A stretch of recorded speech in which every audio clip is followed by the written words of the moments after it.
Today we're going to make meatballs, vegetarian meatballs, meatless meatballs, neat balls. What do we call them? Veg balls. Veg balls, okay.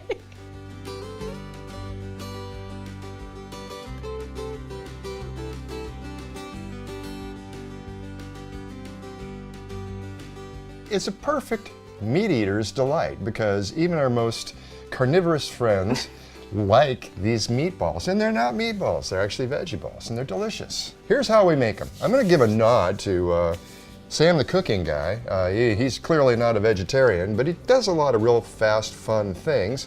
And sometimes when I watch what he does, I think to myself, why can't I try to turn that into a vegan version? And so that's what we have here. So we're going to start with 4 burger patties. Now, we've tested a lot of different products that you can buy at the grocery store. This one's our favorite.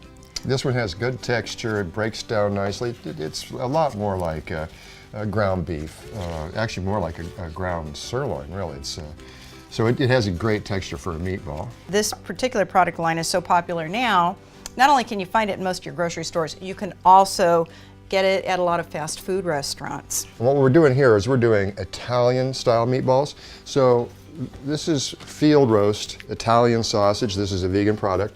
Now we've got our Beyond Beef burgers in here now. We're going to add this to it, and really if you don't have a little chopper, you kind of have to tear these up with a fork. And then you can actually chop them with a knife after that. And the real reason is to get that real broken up texture. If you just chop them, they're chunks, and it doesn't quite work right. But the easier solution to all this, of course, is just put it in your food processor. Just pulse it a few times till you get it fairly evenly chopped up. Good? I think that looks pretty darn good. Okay. Oh yeah, that looks real good. I like it. Easy peasy. Yeah. So after we've got beef replacer and our pork replacer in here, basically, we're going to add some cheese to it. This is Miyoko's cheese. This is another product that has been time tested over the last several years and has proven to be one of the more popular vegan cheeses now available throughout the country. If you go on our website, in fact, at thecarrotunderground.com, you'll see this recipe along with links to any of these products that we're showing you today. This mozzarella is really good. It's got a great texture. It tastes like mozzarella. You notice I just put a lot in there. So you do not grease your pan. You don't need to. This stuff is oily. Next, we're going to add breadcrumbs. Just like with meatloafs and meatballs, typically you're going to have something that's bready that's going to help bind everything together. And so we're using panko Italian seasoned breadcrumbs. Now you may not be able to find Italian breadcrumbs, and make sure you look at your breadcrumbs if you're going to be honest to the idea of it being vegan. Some breadcrumbs and pankos are not vegan. This particular brand does. They're Italian, they're great. And if you can only find a plain breadcrumb, just add some Italian seasoning or some thyme and oregano and a little parsley. That'll work really well too. So we're going to use 1.5 cups.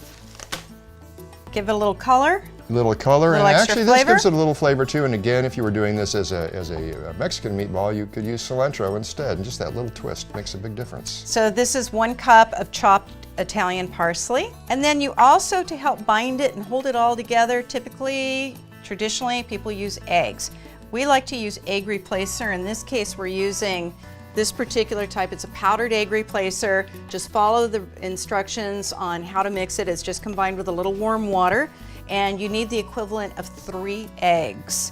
So that's what we're putting together here. Just whisk this together. And then the last 2 ingredients, just 1/2 teaspoon of salt and 1/2 teaspoon of pepper. So now you can probably put this in like a KitchenAid and mix it together.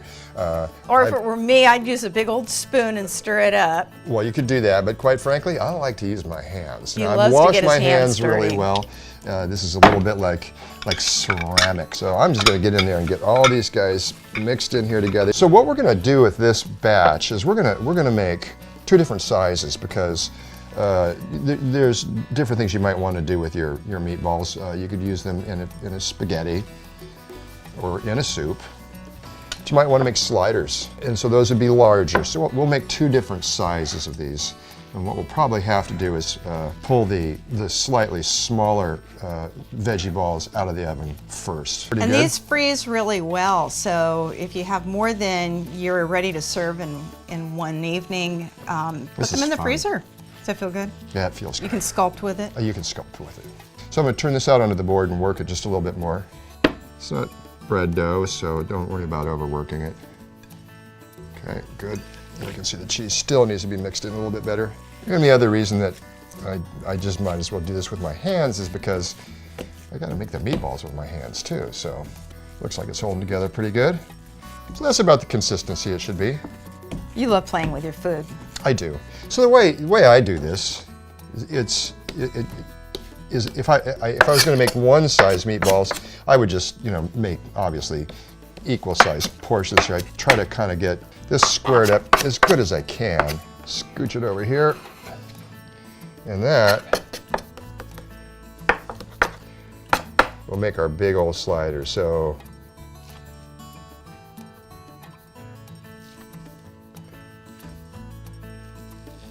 there's enough for 6. Looks like this one right here. Gonna need a little bit more. Oh, look at that big piece of cheese in there. Somebody would love that one. Okay, so we'll put that. That's about the same size. And this one, what do you think, hon? 10? Little bitty meatballs? Yeah. Sure, why not? And these won't be that much smaller, but they'll be more of a standard meatball size.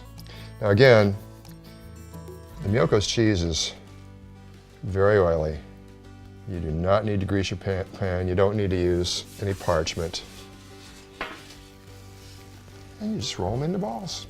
And this is what's neat. By cutting them up this way, you can get pretty good consistency with the actual size of those, and kind of press on them a little bit. Make sure they're holding together. Bingo, just like that.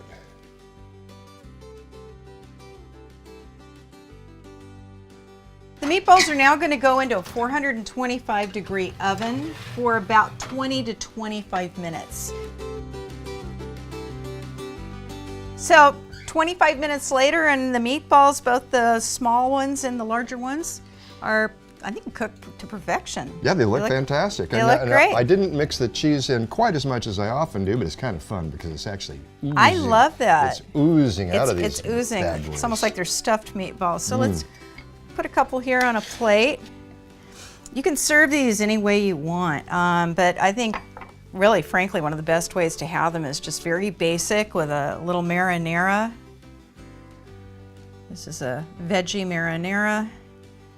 And Parmesan, and there's some pretty good veggie Parmesans out now. Finally. And so, and what's interesting, this one's from England, so it's not just the United States that's really starting to embrace the idea of some alternatives to your normal dairy products. This is actually probably the first Parmesan I've found that I like. and then to add a little color, a little bit more of the Italian parsley. It's very savory in the inside. Oh, perfect. Fantastic. Just fantastic. Wow.